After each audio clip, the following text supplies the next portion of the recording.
পৃথিবীতে হানাফি মাযহাব ছড়িয়ে পড়ার কারণ কি? প্রথম কথা হলো, একটা কথা বলি আপনাকে, আমাদের দেশে যে দিলদার মার্কা কতগুলো বক্তা তৈরি হয়েছে যে মাযহাব মানে পায়খানা, মাযহাব মানে মুশরিক, এই গাদ ধরে বের করে দিবেন এগুলোরে। আসলে মাযহাব মানে কোথাও শিরক আছে? এগুলা কথা, এগুলো সালাফদের শিক্ষা। কোন কিতাবে লেখা আছে মাযহাব মানা শিরক? আপনি বলতে পারেন মাযহাব মানার চাইতে সরাসরি কোরআন হাদিস অনুসরণ করা ভালো। মাযহাবের ওই কতটুকু আমরা সম্মান করি, ইদা সহাল হাদিস ফাহুয়া মাযহাবি, কিন্তু এটা মানলে কেউ শিরিক ফতোয়া দেওয়া এটা বাড়াবাড়ি। কোনো কিতাবে নেই সব কথাবার্তা। কথা কি বুঝতে পারছেন কিনা? দ্বিতীয় পয়েন্ট হলো, হানাফি মাযহাব ছড়িয়ে পড়ার কারণ হলো পাক ভারত মহাদেশে হানাফি মাযহাবের লোকজন এই দেশে ইসলামের প্রচার করতে আসে। মূলত আবু হানিফার উস্তাদের নাম কি কেউ বলতে পারবেন? বলতে তো পারবেন না, আমার কাছ থেকে শুনে নেন। ইমাম হাম্মাদের উস্তাদের নাম মুহাম্মদ ইবনে আলকামা, ইবনে আলকামার উস্তাদের নাম ইব্রাহিম নাখঈর উস্তাদের নাম আব্দুল্লাহ ইবনে মাসউদ। অর্থাৎ ইবনে মাসউদ কুফানগরীতে ছিলেন, ওই কুফানগরীতে দাওয়াতি কাজ করতেন বেশি, এই জন্য এখানে ছড়িয়ে পড়েছে। আর পাক ভারত মহাদেশে দাওয়াতটা শাহ ওয়ালিউল্লাহ মুহাদ্দিস দেহলভী ছিল। ওয়ালিউল্লাহ মুহাদ্দিস দেহলভী ইনি হানাফি মাযহাবে বড় একজন পণ্ডিত ছিলেন, কিন্তু আকীদায় সালাফি ছিলেন। সুবহানাল্লাহ বলেন। কেউ যদি মাযহাবে হানাফি হয় আর আকীদায় সালাফি হয়, কোনো দ্বন্দ্ব নেই আমার সাথে তার। হ্যাঁ, তার সাথে এবার দ্বন্দ্ব হলো, ভাই রফাআ বিহা সাওতাহু, হাদিসটির মাদ্দা বিহা সাওতাহু, নিম্ন স্বরে আমিনের চাইতে বলাটা উচ্চ স্বরে আমার কাছে উত্তম মনে হয়েছে।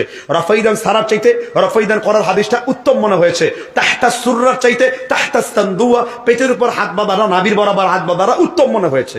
এটা আমার দাওয়াত।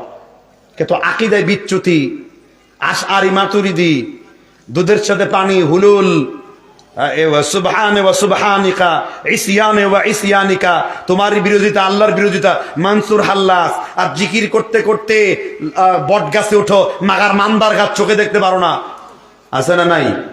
এটা চলবে না, এটা চলবে। যাক, মেলা উত্তর দিয়েছি।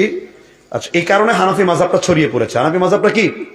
আর আজ থেকে 300 বছর আগে কাগজের প্রচলন ছিল, তখন মাযহাব মানছে মানুষ কল্যাণের জন্য, কারণ মানুষ বিক্ষিপ্ত আমল করতেছিল।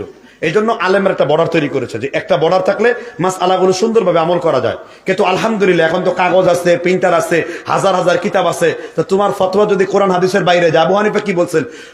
আবু হানিফা রাহিমাহুল্লাহ বলছেন, যদি আমার কোনো কথা কৌল রসুলের হাদিসের খেলাফ পাও, দার মুহু জেদার, দেয়ালের বাইরে মারো। মসজিদে নববীতে 70 বার প্রস্তাব করলে যেই গুনাহ হবে, দলিলবিহীন আমার কথা মানলে ওই রকম গুনাহ হবে।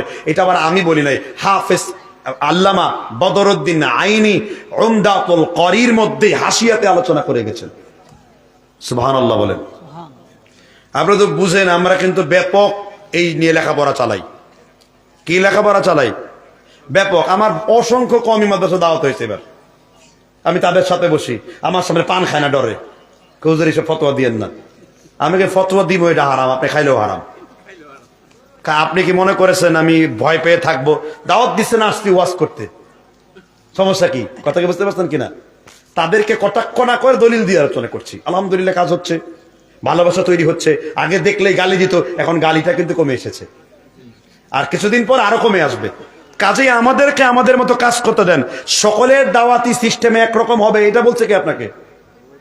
আমি কি বলছি কোনোদিন আমি সালাফি না? আমি এখনো বলছি, মৃত্যুর আগে বলছি, আজীবন বলবো, আমি মানহাজে একদম সালাফি। এটা আমার গর্বের বিষয় বলা।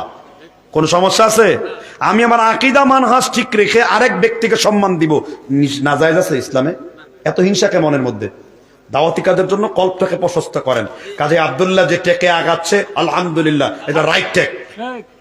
আমরা যে টেকে আগাচ্ছি এটাই ঠিক। বাড়াবাড়ি করে কোনোদিন কাজ হয় নাই। আজকে সারাসারি করে করেও কোনো কাজ হয় নাই। ভালোবেসে সৌহার্দ্যপূর্ণ সম্পর্কে রেখে তাকে বুঝিয়েছি, কাজ হয়েছে। আমাদের বই গ্রহণ করেছে, আমাদেরকে তাদের দাসতে ডাকছে, একসাথে কথা বলছে।